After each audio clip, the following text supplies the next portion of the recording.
It's time for an in-depth report. The back alleys of Yeongdeungpo house sex work. Commonly called glass rooms, these places have operated openly for decades in the busy alleys of Yeongdeungpo. Even though the Supreme Court ruled last year to confiscate some buildings used for prostitution, visiting the actual sites shows that not much has changed. Reporter Kim Do-hyung reports from the field. This is the back alley across from Yeongdeungpo Station in Seoul. As night falls, red lights glow from the ground floors of buildings, and a man sneaks in after looking around. There's another man in the alley, seemingly engaged in negotiating prices.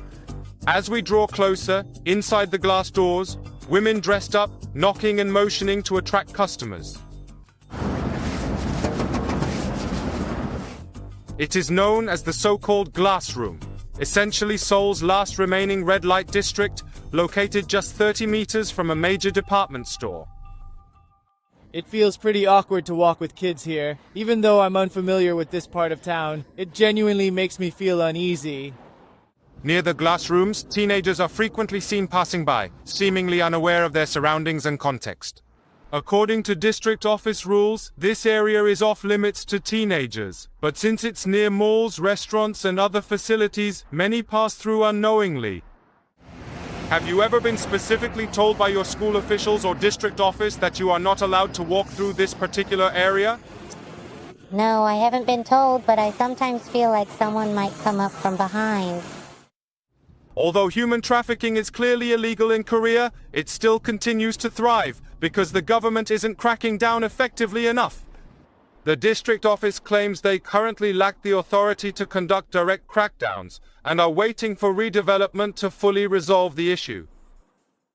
Regarding prostitution-related measures, the police handle enforcement. While the exact demolition date cannot be specified, it is expected to proceed in the future according to proper procedures. The police state they will only respond if there's a specific report indicating that sex work is occurring, effectively signifying their inaction. This doesn't mean there hasn't been any change. Following a civic group complaint, the Supreme Court last year ruled to seize some properties owned by sex trafficker. However, amid ongoing investigations, many property owners assert they were unaware of any sex work activities on their properties and were not prosecuted. When property owners claim they were unaware that sex work was occurring on their land or buildings, authorities should gather more evidence to challenge these statements and conduct a more proactive investigation. It's been an urban eyesore for years, but with continued neglect by authorities, citizens are left waiting for its removal. This has been an in-depth report by Kim Do-hyung.